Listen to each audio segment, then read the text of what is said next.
Olá, Adriane, boa noite para você. Como que está a Cascavel? Esquentou por aí?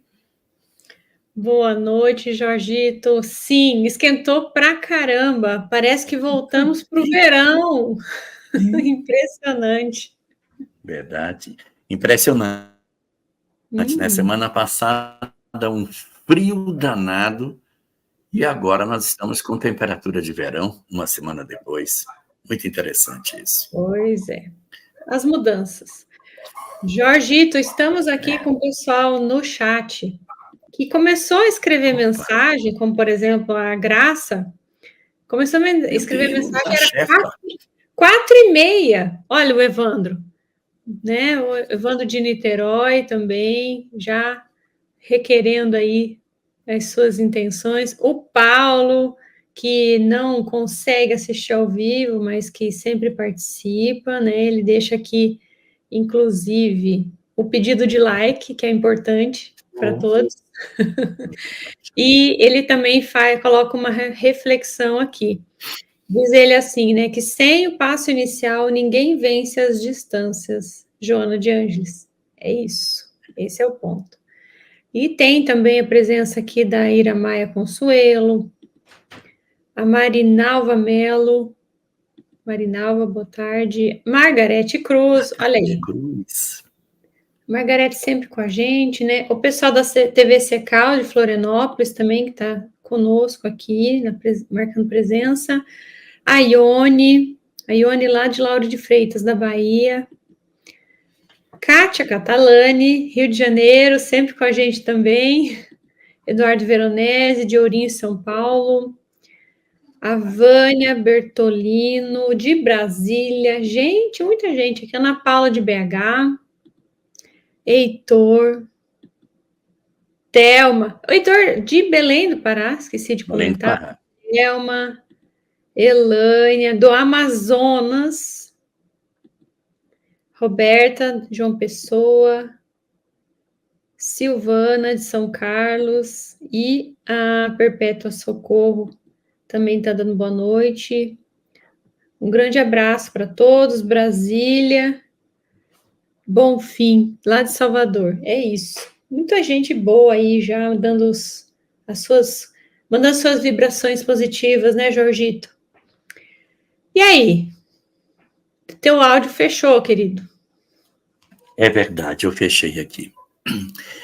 Adriane, na nossa semana passada, a gente iniciou essa nossa peregrinação, ou pelo menos tentamos iniciar isso, tentando descobrir o que somos, se somos andarilhos, se já somos peregrinos, e caminhamos exatamente por esse processo de infelicidade que nos toma, esse conjunto de dores que produz em nós tanto sofrimento. E aí uma pergunta se impõe sobre todas essas coisas, né? Por que tanto sofrimento para a humanidade? Por que o homem não inicia a sua peregrinação? O que é que faz com que nós, mesmo sendo espíritos que já recebemos a mensagem espiritual há tantos séculos, a gente não faz esse movimento de saída, não é? E eu nem me refiro só a Jesus, eu falo dos todos os demais que já passaram na história do planeta, deixando o seu contributo, apontando a estrada do progresso para que a criatura encontre a si mesma, para que a gente consiga fazer esse processo de mudança, Ariete. Que a gente consiga, sim, acordar para a vida e fazer o verdadeiro movimento de libertação das nossas almas.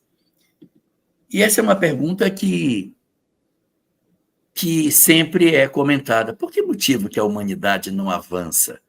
O que é que nos prende? Por que parece ter uma bola pesada presa nos nossos pés, tipo aquelas bolas de prisioneiro, que mesmo a gente podendo ir, não vai? O que acontece conosco? Onde estaria, meu Deus do céu, Adriane Bacarin?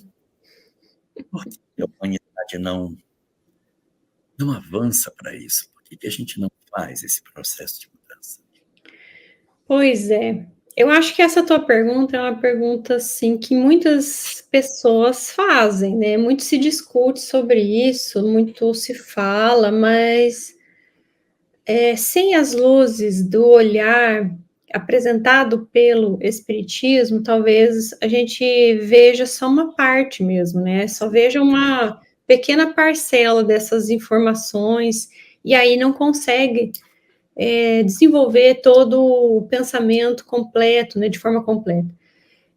O que a gente percebe, assim, é que as pessoas, elas trazem uma forte resistência para se operar as mudanças, né? Isso a gente analisando, por exemplo, num contexto de uma encarnação apenas, as pessoas têm a experiência dolorosa, elas sofrem com a experiência dolorosa, mas às vezes elas não conseguem se desvencilhar daquilo que traz essa angústia, essa dificuldade, porque tem uma experiência ainda, tem um ganho por trás daquilo, tem algo ainda que a pessoa pretende se beneficiar, e por conta disso, ela fica presa naquele sintoma, naquela situação, porque ela tem um ganho secundário.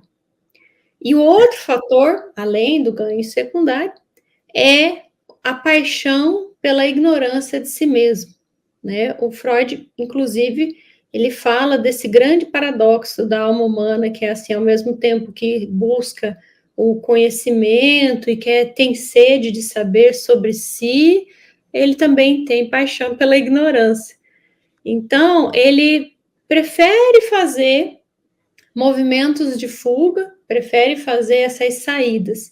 E uma questão que muito se coloca na nossa sociedade hoje é a questão do materialismo, que vem de encontro com esse tipo de experiência, né, com esses movimentos de fuga, com esses movimentos de massa, onde nós vamos sendo levados a fazer determinados comportamentos, tendo determinadas condutas que trazem até, de certa forma, um ganho imediato ali, mas ele não se sustenta, né? E cada vez que nós enveredamos para uma experiência, nós temos dificuldade para sair dela, porque ela se torna cada vez menos estimulante, cada vez menos interessante. E aí, essa busca, ela se dá constantemente, freneticamente, e a gente vai caindo cada vez mais nessa questão de se satisfazer, nessa questão de crescimento.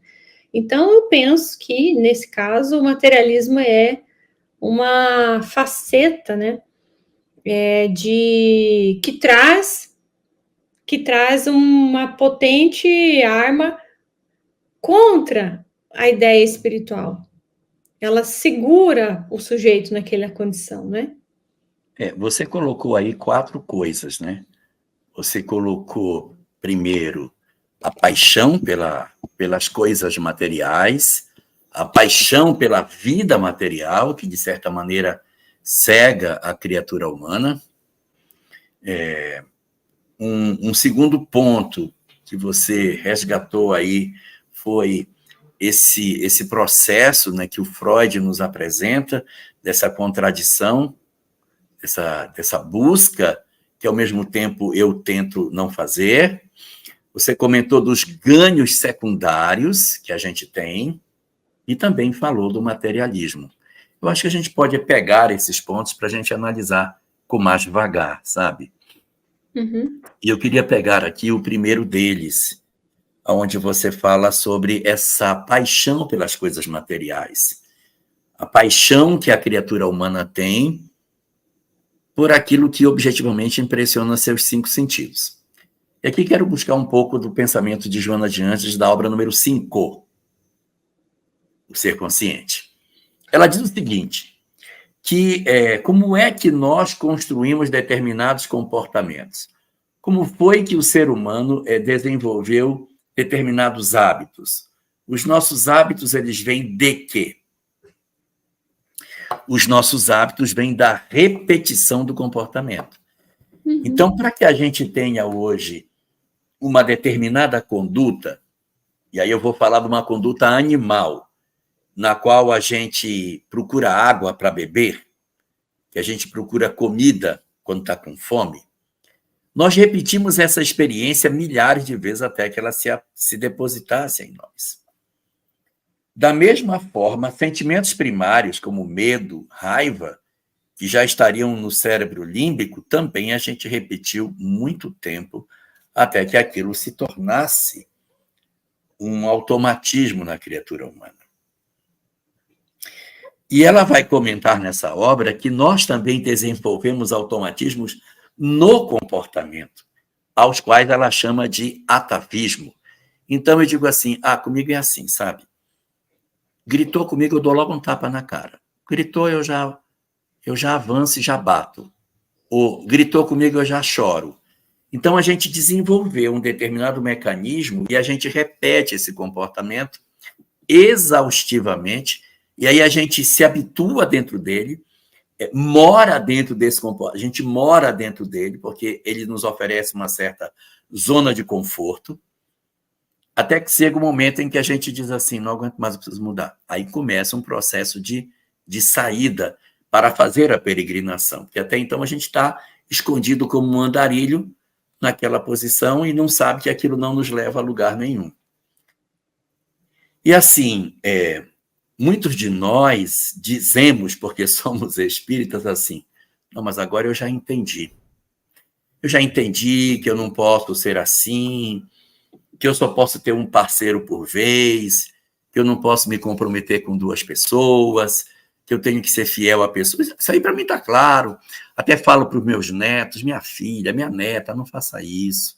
Olha, minha filha, eu fiz besteira na sua idade, mas hoje eu já entendi, já nem penso mais assim. Aí você diz, caramba, evoluiu, hein? Porque quando era jovenzinha, também era da pá virada. Quando era nova, era da pá virada. Mas agora, que já está com seus 78 anos de idade, diz, minha filha, vale a pena, largue mão disso. Ou então o avô, já com seus 80 e lá vai pedrada, meu neto, não faça isso não, cuide da sua família. Quando era jovem, igual seu neto, também fez ações que hoje ele está dizendo que não deve. Aí você, não, mas ele amadureceu, ele mudou. Aí você diz, não, realmente ele mudou. Ele não faz mais hoje. Mas a pergunta é, ele não faz mais hoje porque o corpo não permite que ele faça mais, porque o verniz social não permite que ele não faça mais, ou ele verdadeiramente mudou? Só tem um jeito de saber. Reencarnando o ser humano para que ele seja novo, jovem de novo. Então ele vai ser jovem de novo, porque assim, hoje, ser velhinho, já lá, coitadinho, pegando fila de prioridade para tudo nesta vida, é fácil você dizer, não, a gente não pode ser assim. É fácil. Então, assim, aprendi. Poxa, isso é um progresso maravilhoso. Eu aprendi, porque eu, velho, não penso como eu pensava quando novo. Eu aprendi. Mas eu preciso voltar à carne como novinho de novo e dizer, mostra para mim que você aprendeu mesmo. Eu vou te dar um corpo novinho em folha, bonito, saudável, totalmente adaptado à nova condição do planeta, lindo, musculoso. Vamos lá. Porque não é assim. Mas hoje eu já penso, na outra eu vou estar um espetáculo. Não vai, não vai. Não vai porque precisa que isso se deposite nas profundezas do ser. É por isso que vai ser tão difícil. Exato, ó, a Kátia Catalani está comentando aqui, meu Deus, vou precisar voltar não sei quantas vezes. Kátia, vai voltar, porque existe uma coisa muito diferente entre você ter remorso e ter arrependimento. Quando a pessoa... o Adilson está lembrando aqui, realmente o meio em que a gente vive influencia muito. Desde pequeno a gente só escuta que tem que estudar para ter um bom emprego, mas não falam em buscar as coisas espirituais, é verdade, não fala. Então, o que acontece? O sujeito, quando é novinho, é da pá virada. Aí, quando fica velhinho, aí, não é assim não, gente. Então, eu vou precisar voltar a esta condição primeira. Eu não sei quantas vezes vamos ter que voltar, até que, tendo a possibilidade de fazer o que eu já fiz de errado, eu agora digo, não, isso não me interessa mais.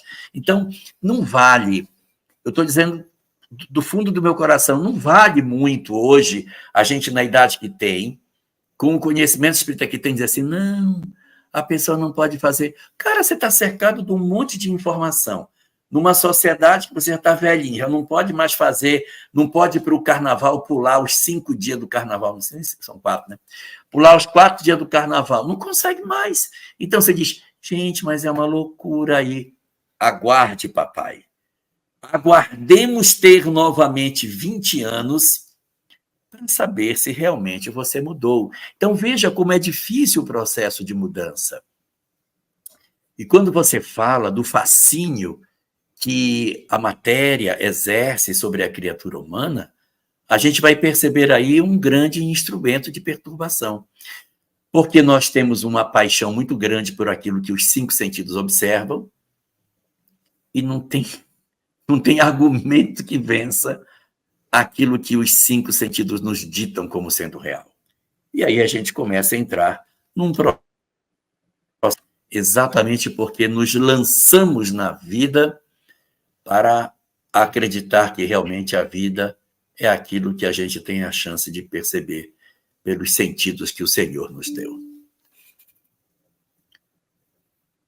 Tem a ver com essa coisa também do contexto social, familiar, em que a pessoa está inserido, né? Às vezes aquilo é como o Adilson comentou, né? A gente, às vezes, tem uma experiência no contexto familiar em que alguns valores são repassados, né? E aí, quando você vai e confrontar com aquilo que você já adquiriu, talvez aquela família te estimule positivamente, mas talvez ela não te estimule positivamente. Então, o processo da educação, da formação da personalidade, ela vai ou potencializar para um lado ou para outro, né? Então, até tem uma fala do Kardec numa revista espírita, agora não me recordo qual, né? Mas ele diz algo nesse sentido. Então, você tem que ter muita força interior para você não ceder àquelas investidas familiares. E aí, o mesmo a gente pode pensar nessa questão de sociedade, como você citou. É mais tranquilo, talvez, né? Vou pegar esse exemplo que tu trouxe, para quem reencarnou no sul do estado, do país, como é meu caso, não é? E do que aquele que culturalmente entendeu que determinada atitude é do meio dele. Ele reencarnou lá no Nordeste, e lá no Nordeste aquele tipo de atitude é comum. Então, esse lugar, esse tempo social, esse contexto familiar, ele tem muito a ver com os níveis de provas da gente, né? Daquilo que a gente precisa passar, daquilo que a gente precisa aprender. Então, tá tudo posto aí. E então, de fato, o aprendizado ele não se dá teoricamente, porque se ele desse teoricamente, a gente não teria nem necessidade de reencarnar.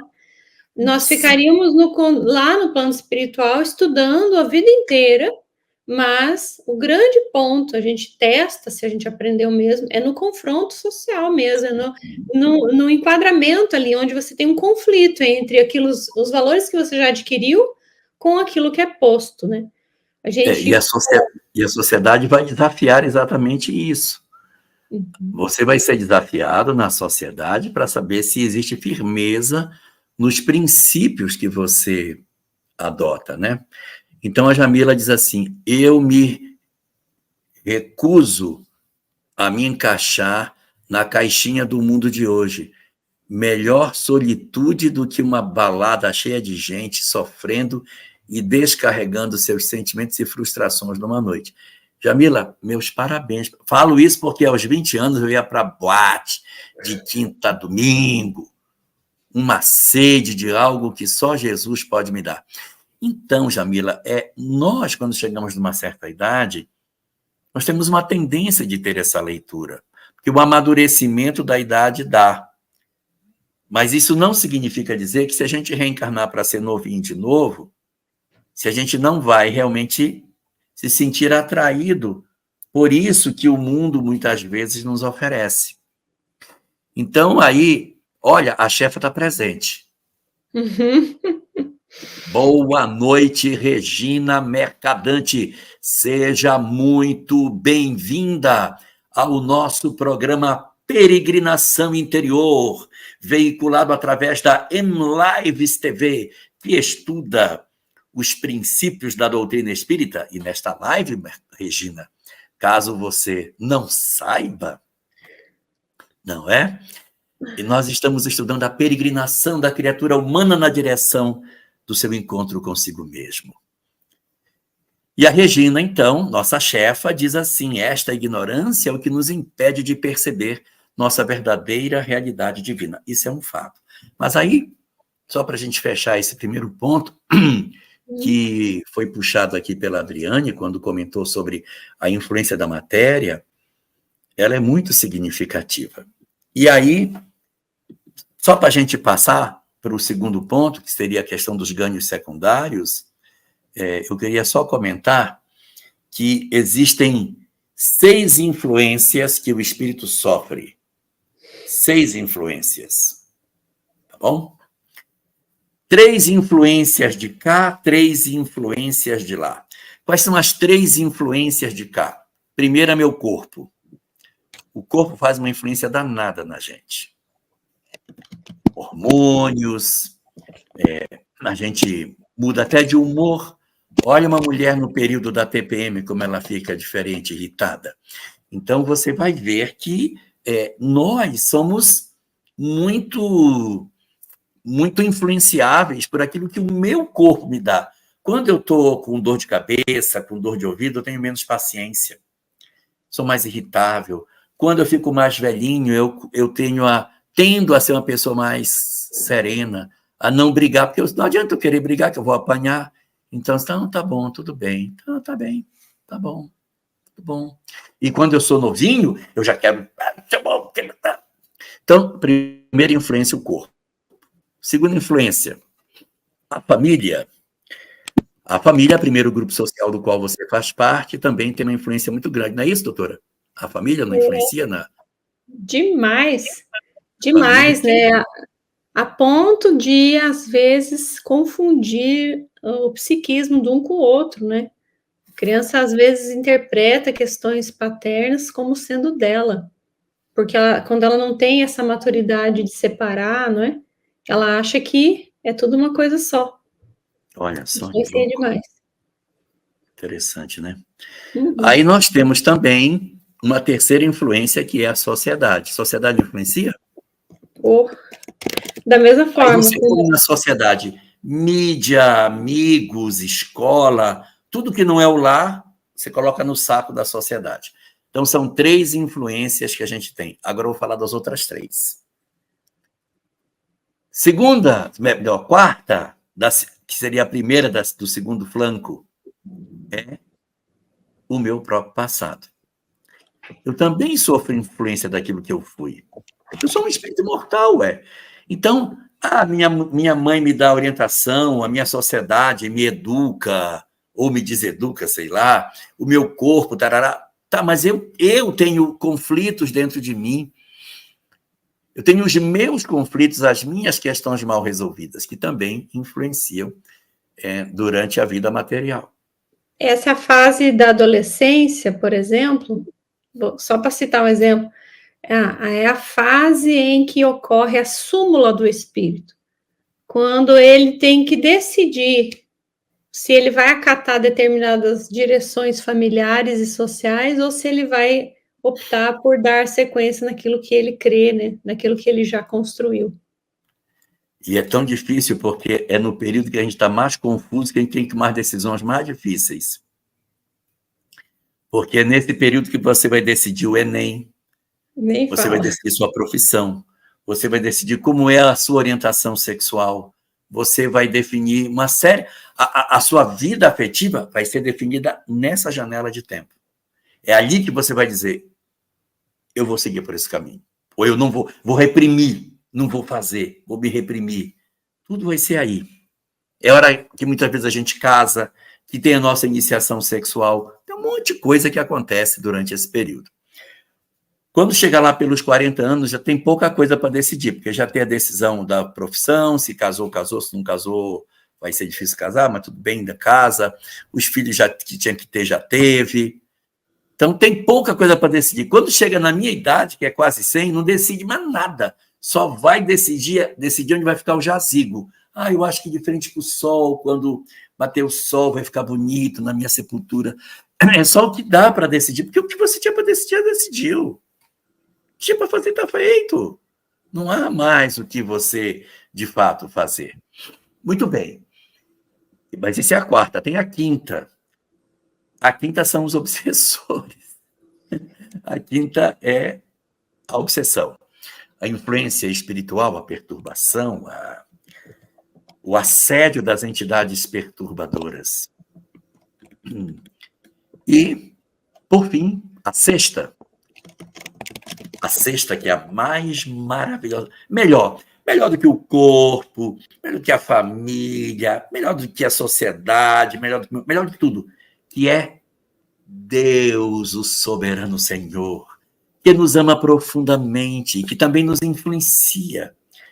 A influência do bem sobre as nossas almas. São as 6 influências. Aí, Luísa, eu tenho as 6 influências, mas é o 7º fator que vai decidir. É querer ser jovem. A minha filha foi jovem faz tanto tempo.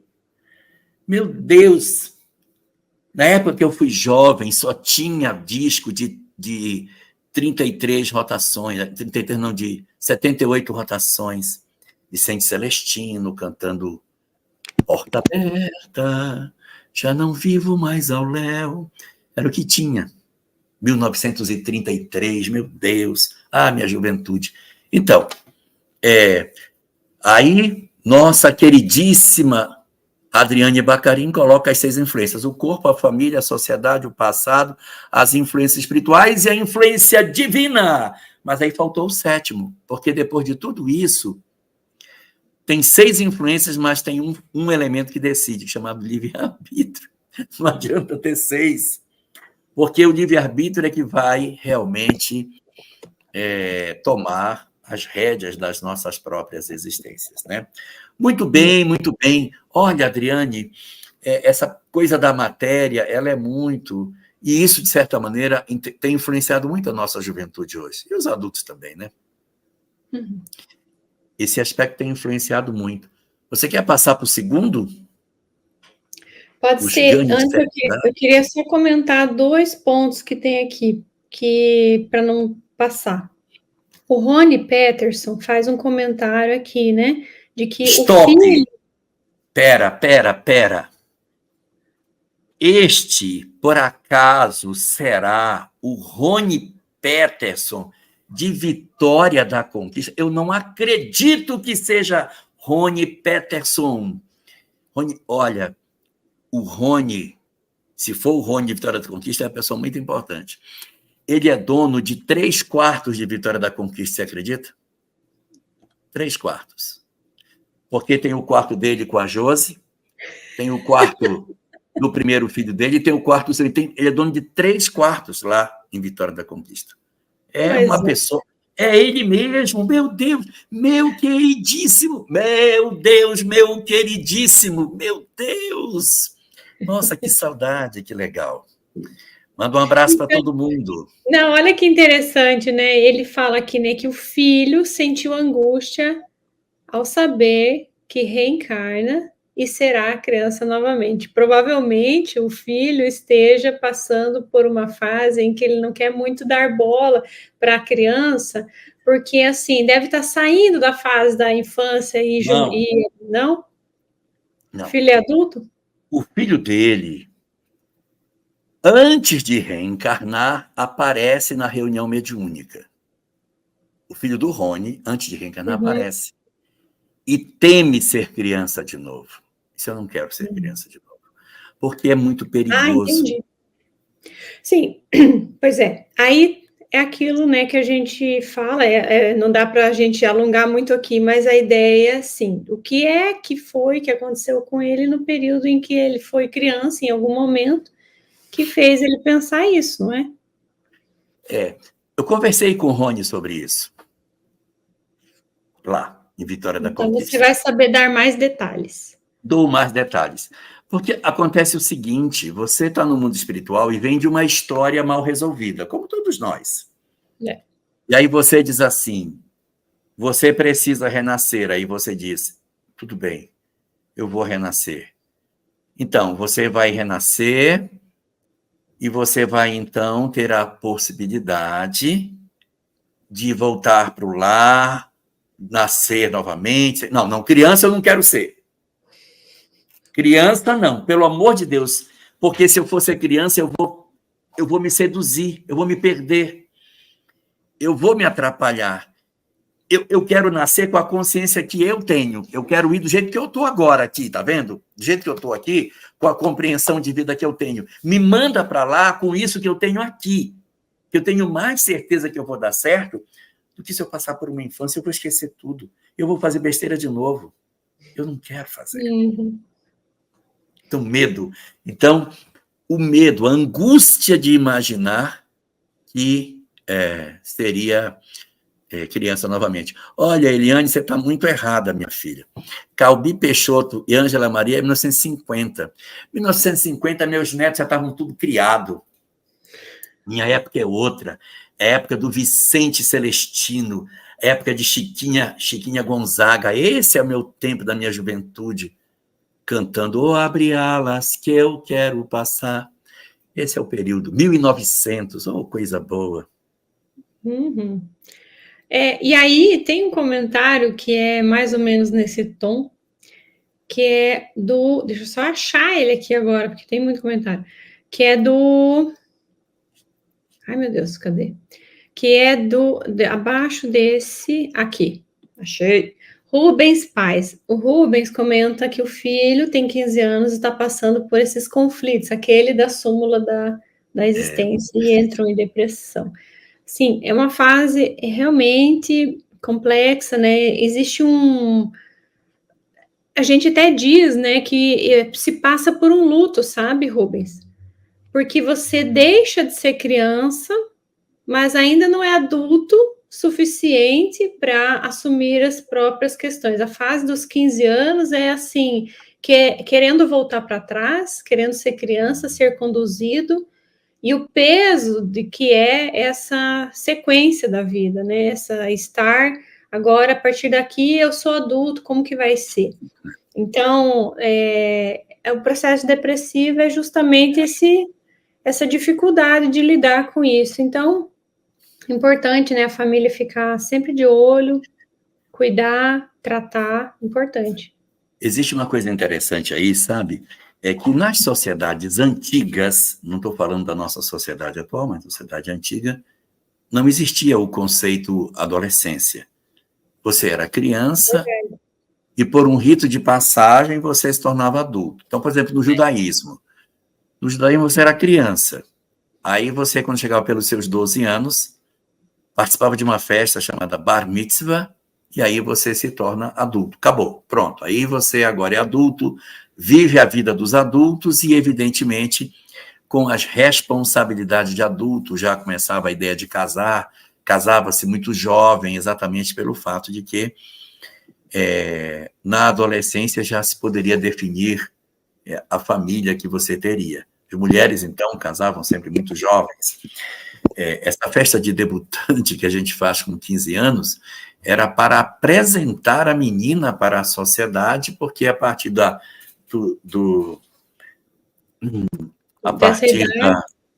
partir dessa idade ela já estaria apta para casar, para ser vista pelas pessoas, né?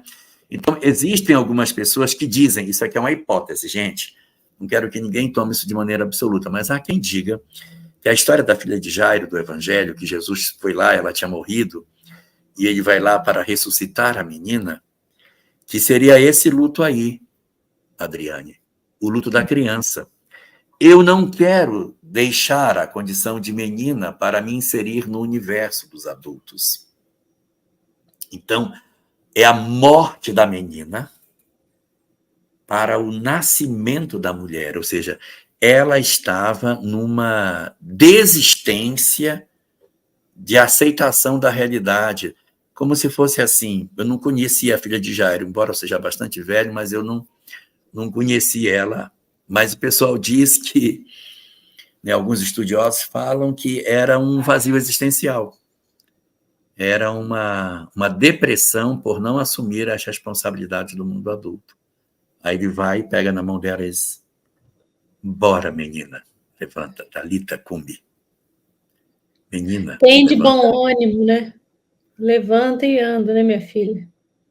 Exato. E aí tem alguns que tentam fazer uma conexão, porque quando ele está indo para a casa de Jairo, Jairo aparece e ele encontra Jairo e vai para a casa de Jairo.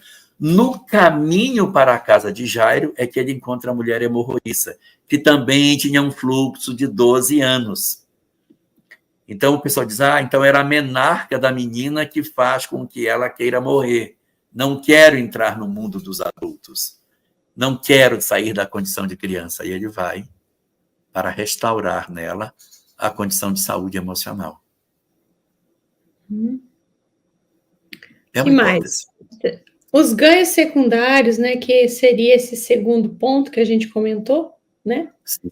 A partir da ideia da influência da matéria e todo esse desdobramento que fizemos, os ganhos secundários, eles são, assim, é a própria ideia da zona de conforto, porém de outra forma, mas muito similar. É quando a pessoa se acomoda com aquilo que tem, né? Porque de alguma maneira ela não precisa mudar certas coisas dentro dela e as coisas permanecem como sempre foram, e ali ela se mantém daquela forma, né? Ela se mantém viva daquela forma. Por exemplo, eu violento minha própria vontade para satisfazer a vontade alheia, porque com isso eu me sinto mais amado.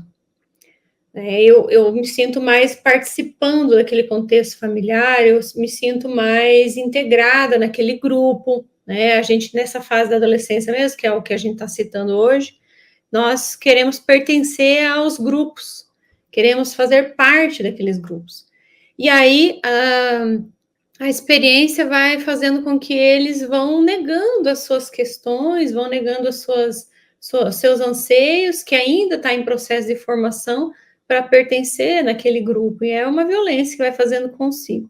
E na idade adulta, às vezes a gente não amadureceu essa característica e seguimos fazendo assim. Então é aquela pessoa que não coloca opinião, é aquela pessoa que se eu converso com o Jorge fala uma coisa, eu concordo com ele, mas daí se eu converso com outra pessoa, a pessoa fala completamente diferente, eu vou concordar também. Então, eu não tenho firmeza nas minhas opiniões, eu não tenho essa coerência com o que sou, sabe? Então, o tempo inteiro eu estou jogando de uma forma que eu tenha algum tipo de ganho. E esse tipo de coisa, ele vicia a gente, sabe? Porque a gente não consegue mais pensar sobre o que está fazendo e simplesmente vai dando sequência das coisas como eram.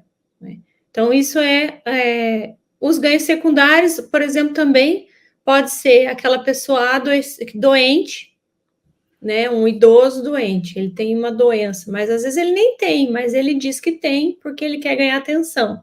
Então, ele fica o tempo inteiro falando que não está bem, a família leva no médico, o médico diz, não tem nada, fizemos todos os exames, não encontramos nada, mas a pessoa está ali querendo alimentar aquela ideia de ganhar atenção, ou quando manipula a família com isso, não é? Não quer perder o poder, não quer perder o domínio, e aí fica fazendo vários... Então, sim, teria vários exemplos, né? Mas isso tem a ver com baixa autoestima, né? A pessoa precisa chamar a atenção. Exatamente, porque ela não consegue entender qual é o lugar dela no mundo, qual é o lugar dela no mundo, qual o valor que ela tem, qual é a diferença que ela faz. E aí, com isso, ela fica tentando receber essas migalhas afetivas, Nossa, não nossa. é? E nas relações, a gente podia pensar também, né? Nas relações em que as pessoas, uma parte dá muito pouco e a outra se sobrecarrega, se desgraça todo, né, para manter aquela relação. Então, o que é que está acontecendo ali, né? Tem uma dependência emocional, às vezes, né? Ela não sabe o próprio valor, não reconhece o próprio valor. Uma pergunta para você. Qual é o número nos Estados Unidos para chamar a emergência? Qual é o quê? Desculpa, não consegui O ouvir. número de telefone para chamar a emergência. Quando A chama. oração. Não, nos Estados Unidos, qual é o Ah, não número de sei. telefone? Ah, para as emergências, de que jeito? Não entendi a pergunta. 911. Ah, Não é 911? não sei. É. Para Olha, as a Luísa está emergências? dizendo. É? 911. O número para chamar nos Estados Unidos, a emergência é Aí, 911. ó. Então, já que é assim, vamos pegar a questão 911 de O Livro dos Espíritos. Tá bom? É A isso? Andrea falou que na Inglaterra é 999. Ah, mas é Estados Unidos. Aqui no Brasil é 190, né? Se liga? 190. Bom, mas lá é 911. Olha a pergunta 911. Não existem padrões tão vivos e irresistíveis que a vontade seja impotente para dominá-las? Ou seja, não existem situações que a nossa vontade não é suficiente para dominar uma paixão? Ou seja, as paixões são irresistíveis? Respondem os espíritos. Existem muitas pessoas que dizem, quero, mas a sua vontade está apenas nos lábios. Porque elas querem, mas ficariam muito satisfeitas se assim não fosse. Tipo Então, isso. é É. tipo isso. Então, eu digo assim, meu Deus, eu quero deixar de beber. Eu não quero deixar de beber. Eu não quero ter a consequência da bebida, que é a minha mulher brigar comigo, meu chefe me expulsar, eu ser apontado na rua. Isso eu não quero. Mas beber, eu quero. Se eu pudesse beber e não ter a consequência, eu bem ficaria satisfeito se eu pudesse ter boa noite, Fátima Ribeiro Bastos. Seja muito bem-vinda. Então, eu ficaria muito bem satisfeito, Fátima, se eu, de repente, pudesse beber e não tivesse a consequência da bebida. Então, eu não quero realmente mudar, porque eu quero, na verdade, os ganhos secundários que eu tenho com o vício que eu possuo. Eu não quero perder. E aí eu digo assim, não, tudo bem que eu apanho, tá, mas é bom demais eu beber. Se eu pudesse não ter as punições, eu aceitaria de bom grado. Então, no fundo, eu nem quero. Eu ainda estou seduzido pelos ganhos que eu tenho naquilo que a vida me oferece. Não E é? daria para pensar também assim que de alguma forma eu me mantenho na mesma condição. Porque quando eu abro mão de alguma coisa, perdão, quando eu preciso mudar, eu preciso abrir mão de alguma coisa. E aí eu Sim. não quero abrir mão daquilo que eu estou recebendo, não é? Então, de repente, um status social, uma condição financeira, uma condição facilitadora, porque o casamento, às vezes, ele pode ser algo que me traz muitos ganhos ali. Vantagens, isso mesmo. Aí eu prefiro viver uma relação infernal a ter que usar uma roupa comum e não uma roupa de grife, a não ter que viver na casa que eu vivo, etc. Né? Que é o grande paradoxo de Freud, né? Que ele tem uma frase que ele diz assim: qual é a tua responsabilidade na desordem da qual você se queixa? Pera, Então, devagar. Não, pera, repete devagar. Qual qual é? é a sua responsabilidade na desordem da qual você se queixa. Então, quando eu tenho uma queixa, eu estou reclamando daquilo, aquilo é uma queixa, eu estou trazendo que aquilo não está bom. Qual é a minha responsabilidade Sim, naquilo? Eu posso ter responsabilidade no sentido de provocar aquilo, estimular aquilo, fazer a manutenção daquilo. Então, sim, às vezes, de forma indireta, eu estou fazendo com que o meu esposo continue bebendo. sim, Eu sei que falando assim parece estranho, mas investigando bem, a gente tem às vezes esse tipo de comportamento por trás, sabe? Na boa intenção, às vezes por trás também tem uma questão meio sórdida, meio perversa, sabe? masoquista, Porque o ser humano, ele se compraz no mal ainda, né? Nós ainda temos algumas características bem que necessitam ser trabalhadas, enfim, né? Então, isso não é de se estranhar tanto assim, né? Que quando fala, parece que é muito chocante. Como sim, assim? Eu estou vivendo essa experiência e eu tenho responsabilidade? Tem. Então, qual sim, é? Ele sempre volta, né? Essa é a grande sacada, né? Sempre voltar para, em relação a nós, o que a gente tem feito, o que tem deixado de fazer, porque o deixar de fazer, como a gente aprende na doutrina espírita, ele também tem o seu mal aí, também está posto o seu mal. Então, a importância da gente sempre fazer esse questionamento para ver qual é a nossa responsabilidade naquilo que está ruim.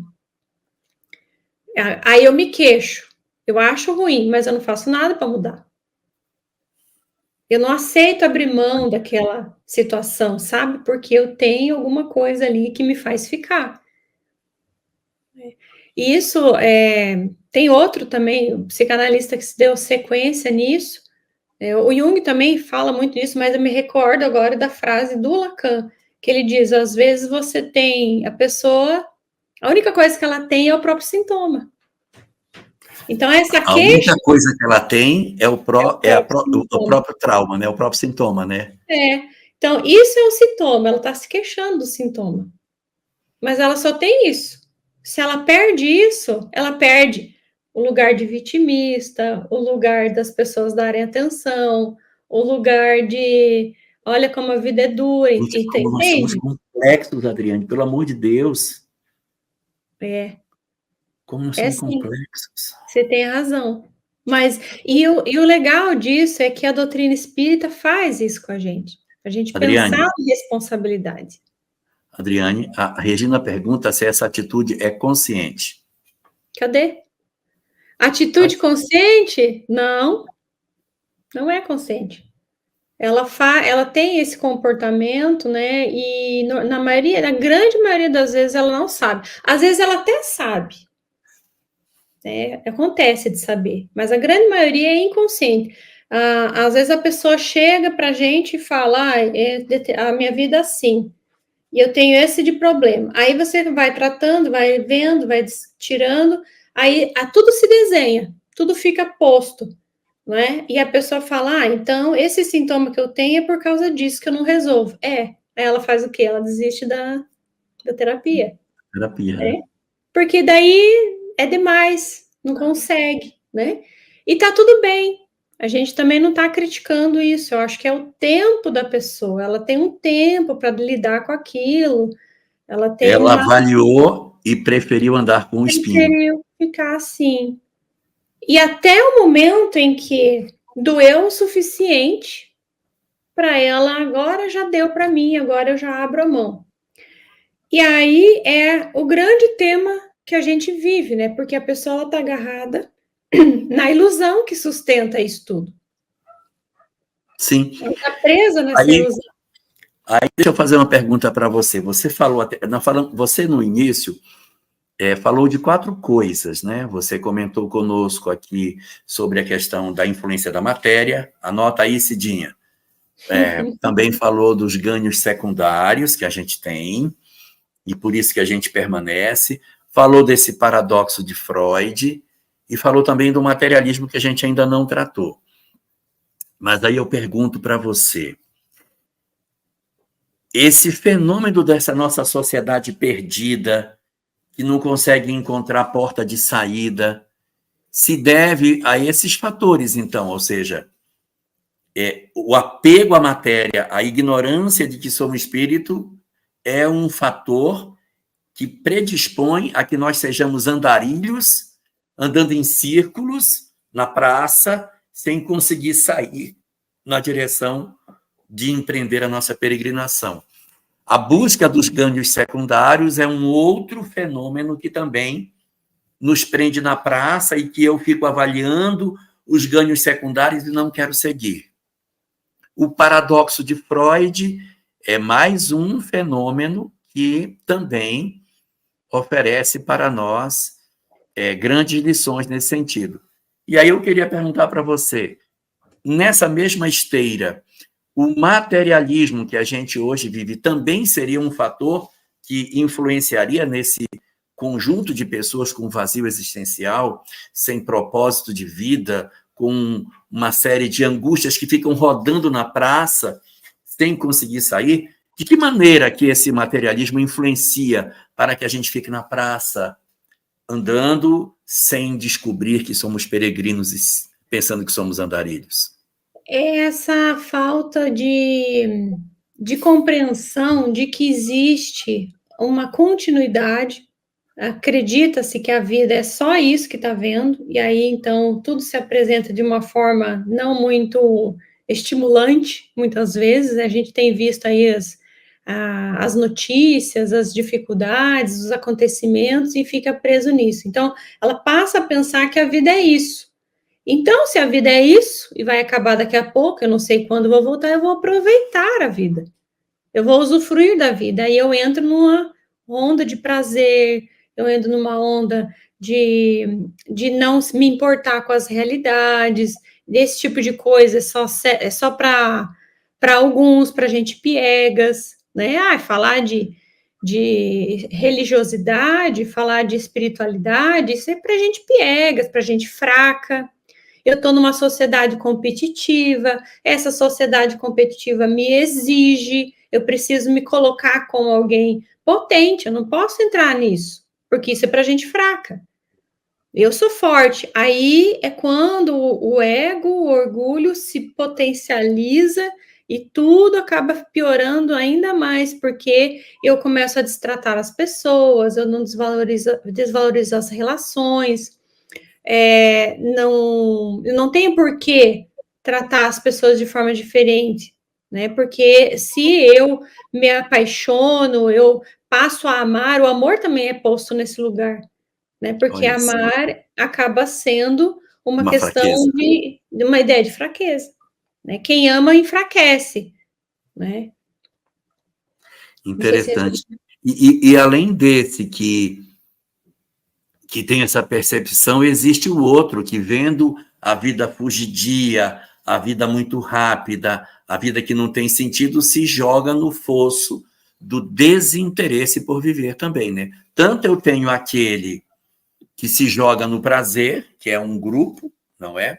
Como nós temos o outro que se joga no esquecimento de si mesmo, no processo de adoecimento psíquico, no qual eu digo, a vida não tem o menor sentido. Então, esse é o que na praça, ele nem fica andando na praça, ele se deita no banco e fica dormindo no banco da praça, não é? Uhum. Nem sequer caminha, porque tem uns que estão na praça andando, achando que a vida é a praça, andando na praça, achando que aquilo é vida, aquilo é a vida. Então, ter parceiros, se relacionar sexualmente com um, com o outro, usufruir, é o tal do carpe diem, né? Curtir a vida. Esses são um dos que estão na praça. E existem outros que se deitam no banco e que dizem, isso aqui não tem o menor sentido, é uma vida de besta, andando para... Eu não quero isso mais. E se a gente pensar, né, a encarnação, né, quando a gente faz esse mergulho na carne, é muito natural o esquecimento do passado. A gente esquece aquilo que aconteceu, esquece as situações, E é de propósito que a coisa é assim, né? Facilitem. Allan Kardec faz as explicações lá no livro do Evangelho segundo o Espiritismo, a importância do esquecimento do passado, e a gente vai vendo isso na prática mesmo, né? Então, essa necessidade do esquecimento do passado, ela tem a sua importância, a sua necessidade. Só que a gente chega aqui, o que acontece? A gente se distrai com esse mundo, com as ofertas do mundo, se distrai com as vitrines, com os outdoor, com tudo aquilo, né, de luminoso que aparece, como você bem colocou no início da live, né? A gente chega com os hormônios todos inteiros, né, todos bem postos, esteticamente jovens, e tudo isso vai ludibriando esse espírito, vai fazendo com que haja uma espécie de vertigem, em que ele não se recorde mais, ele perde o acesso a essa parte dele que traz a intuição de que a reencarnação tem um fundamento ético e moral.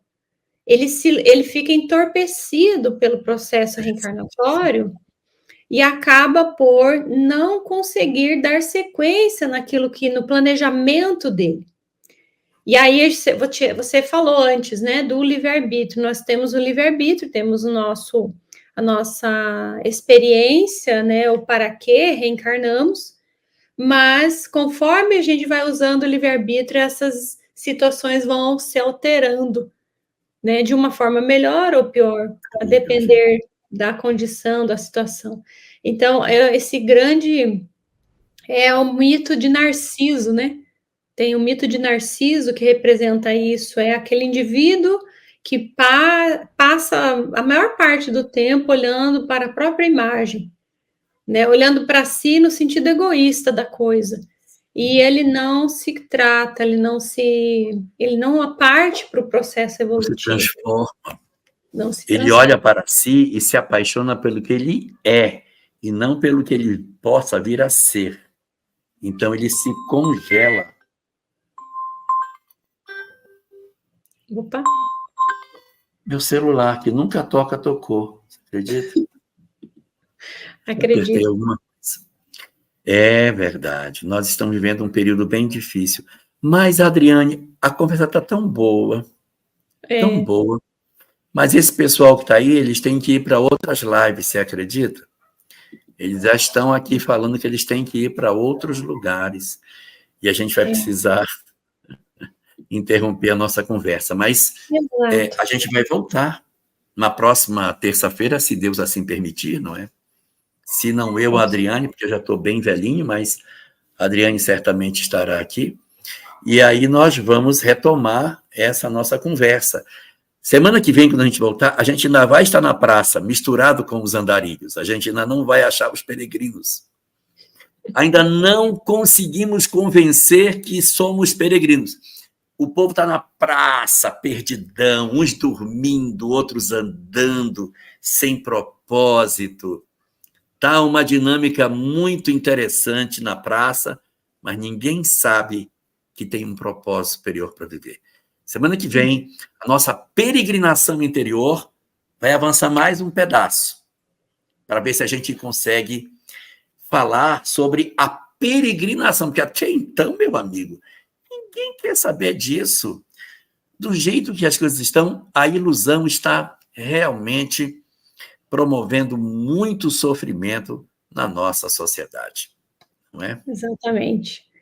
Então, vamos olhar mais um pouco para essa ideia, né, do andarilho, para então chegar na parte do nosso peregrino, que é onde é nosso destino final, né? Onde a nossa peregrinação começa, né? Exatamente. Gratidão pela presença de todos, gratidão, Jorgito. Semana que vem estaremos aqui, se Deus quiser. Deixa eu permitir. Tchau, tchau. Valeu.